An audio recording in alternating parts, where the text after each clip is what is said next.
Limit pro hluk větrných elektráren je 40 decibelů pro venkovní prostor a 30 decibelů pro vnitřní prostor, a to v noční době. Takže ta izofona 40 decibelů je tady někde před náma na poli. Doporučení je minimálně 600 metrů, optimální 800 metrů, při větším počtu elektráren to může být i více. Ale může to taky být i méně, když ta elektrárna je, řekněme, tichá a ta obec, že má stodoly směrem k té elektrárně, takže v ten moment, když tam nejsou okna od ložnic, tak je možné, že ta vzdálenost může být i menší než těch 600 metrů. Terén hraje roli, jestli je odrazivý nebo pohltivý. Takže teďka to, na čem se pohybujeme, může být spíš pohltivý terén, protože tady je nějaká tráva nebo strniště, jsou tady stromy.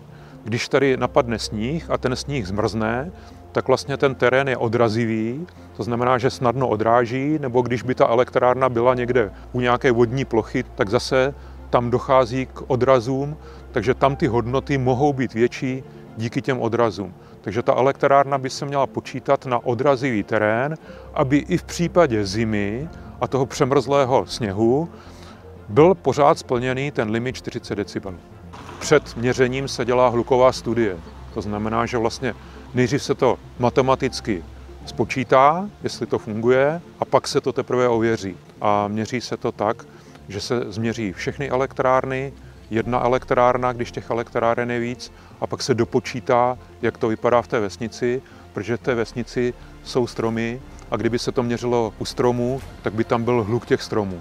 Takže se to vlastně uměle počítá, jako by tam ty stromy nebyly. Pokud někdo chce vědět, jak vlastně ty větrné elektrárny vypadají a jak se k tomu lidé staví, a najít si teda tu obec jinou a zeptat se těch místních obyvatel, jaké oni měli pocity předtím, než ty elektrárny tam byly, a potom, co ty elektrárny tam jsou. Takže se vlastně dozvědí všechno od těch místních obyvatel.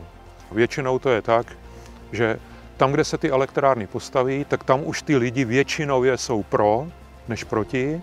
A i když mají třeba na začátku nějaké obavy, tak po té stavbě se ty obavy rozptýlí, že to není tak hrozné, jak to ze začátku vypadalo.